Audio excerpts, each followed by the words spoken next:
মানে নতুন মানুহ এজনে আহে ধৰক আজি মোৰ দেউতা আহিছে সৰু পাইছে মই ডাঙৰ হৈছোঁ বিয়া বাৰু পাতিছোঁ মোৰ ঘৰ এখন বেলেগ হৈ গ'ল বেলেগ এটা আহিছে তাৰ ল'ৰা তিনিটা বিয়া পাতি তিনিটা ঘৰ এক্সট্ৰা হ'ল এনে কৰি কিনে নতুন মানুহ যাতে অহা নাই এই যিগিলা পুৰণা মানুহ সেইগিলাই মানে ৰিলেটিভবিলাক ল'ৰা ছোৱালীবিলাক চলি ফলিগিলা ইমান ডাঙৰ দীঘল হৈ কিনে এনেকৈ ঘৰ দুৱাৰ দিছে অৰিজিনেল কথা এইটো চৰকাৰৰ পৰাতো একো সুবিধা নাই চৰকাৰৰ পৰা সুবিধা মানে কি ধৰক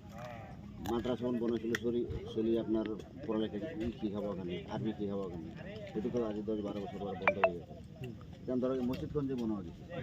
মছজিদখন আমাৰ ইয়াৰে যিকেইটা ওচৰে পাঁজৰে মানুহ আছে এইকেইটা মানুহ আপোনাৰ তলত থাকি নমাজ পঢ়াটো সম্ভৱ নহয় বহুত সময়লৈকে আপোনালোকে উঠিয়ালে দেখা পালে কি অৱস্থা তেনেকৈ আমি ডেইলি উঠা নামা কৰি কিনে কেইটা ৰুটি কামাই কিনে খাওঁ এনেকুৱা